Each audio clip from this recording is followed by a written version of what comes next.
Hello, what's going on? If you're new to the channel, welcome. My name is Skeltos and you're watching Skeltos Prints.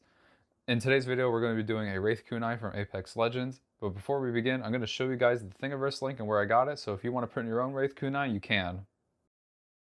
Like I do before everything else on this channel, I want to show you guys where I'm getting my files so you can print your own stuff if you have access to a 3D printer already. I got this straight off at Thingiverse. I just typed in Wraith Kunai on Thingiverse, but the link will be down in the description. It is the first one when you look it up. This is the Wraith Kunai I am working with here. It is a really good model. The designer put their name on it, so if you don't want that, there's other models, but this is the model I went with. And it was a really good model. I will talk in the end of the video about what went wrong exactly in the process of printing this, but I definitely suggest this one. You will see in a second how I printed it. I do not suggest printing it flat, but again, this is the Thingiverse link, and this is what it looks like. This is their model, and the link will be down in the description for your access to it. So as you can see, I printed it kind of up and down, and you can see right here it kind of broke apart. It came out pretty good still, and at the back you could see it kind of lifted off the bed a little bit, but that's how I printed it. This first picture is the kunai right after it came off the bed, fresh off the bed. Here I'm using a kind of filler primer because that's what it was recommended to me, to use a filler primer, get some of the gaps and whatnot, but it really didn't work that well, and you'll see that here. It kind of had some strings on it, and I was not happy with the results. So I went into the next step, which was wet sanding. Okay, the last thing I saw was it looked kind of stringy and stuff like that, and it had like imperfections in the primer. Well, obviously I sanded a lot of the primer off. I wet sanded it on 400 grit for about an hour, and then I let it air dry all night. So we're gonna prime it again. I'm gonna wipe it down with some mineral spirits, and then we're gonna prime it again, and we'll see how it comes out. Okay, I apologize. I was way too lazy to mic up. I'm gonna record something to show you guys what I'm doing. So this is the kunai after many hours of sanding. It's been 600 grit sanded to the surface it is, and it's been washed and cleaned with soap and water. It's been days since I recorded. It is Friday now. I think the last time I talked was on Tuesday into the camera, but it was suggested to me to use the plastic wood, like an all-purpose wood filler, pretty much. So I went and got some, and I'm going to use some on the blade. I don't know what I'm doing really, but I don't think I'm going to record it. I'm just going to kind of show you and explain to you the process, but I wanted to show you that I'm going to use this to fill some cracks. I don't know if you guys can see them, but there's definitely gouges in the blade that I'm going to want to fix. I could feel them, so we're going to fix some of those and then sand it off and whatnot.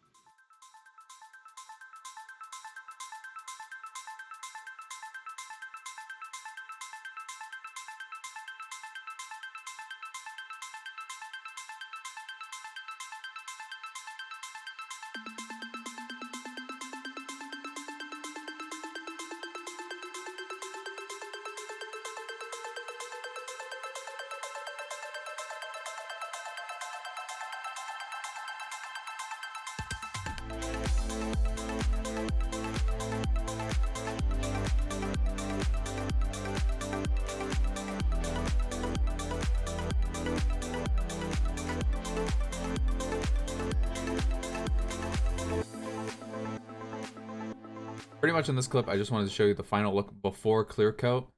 Trust me, it looks a lot better. Just wait till you see what it looks like with the clear coat. But I wanted to show you what the final look was before clear coat on some better light because I didn't have the best light in the stream clips. But this is what it looks like after painting before clear coat. Okay, before we end the video, I want to talk about what went wrong. I know this isn't exactly finished. It looks pretty finished. I'll throw up a picture, right here of it finished with the clear coat on it, because that's kind of what I was going for, but we're going to talk about exactly what went wrong in this. It all started off right off the rip with the printing. Earlier in the video, I explained it, but I printed it like this, and this bottom side printed obviously down to the bed, but this side lifted up during the printing process, causing a lot of issues. And it was just a lot of sanding to be done, and that's where the second problem occurred. I sanded this thing way too much. Sanding process that I went through was just super aggressive on this, and I didn't realize how thin the walls were on this particular piece.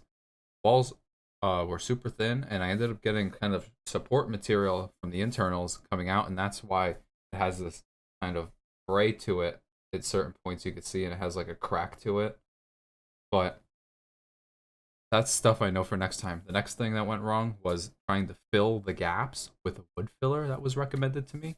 I don't know enough about the wood filler, and I kind of rushed this. I won't even lie to you guys. I kind of rushed this project to try and get it done because I was super excited, but I should have taken time to look up proper products and order them to properly do this. I know for the next one, that's what to do. But the wood filler did not work for me at all. Worked for a little bit. I don't want to say at all. It worked a little bit, but it definitely didn't do exactly what I expected it to do. It kind of almost all sanded completely away. The other thing with the sanding is dry sanding versus wet sanding. I needed to do a lot more wet sanding than dry sanding. But again, sanding overall was just a nightmare. And the last thing was obviously painting. Painting didn't go. Painting went, I guess, the smoothest of the things that went wrong because it just went on. But the painting doesn't have the best texture to it, the finish to it. I'm hoping with that clear coat, because I'm recording it feels a lot better. Recording this before I clear coat it. But again, this is what the clear coat looks like, and probably looks a lot better. But hope you guys enjoyed today's video. Don't forget to like, subscribe, comment, share video with your friends. Remember, the Etsy shop is now open, so if you need any 3D printing services, or you know anybody that needs any 3D printing services, link will be down in the description. Again, I hope you guys enjoyed today's video, and until next time, peace.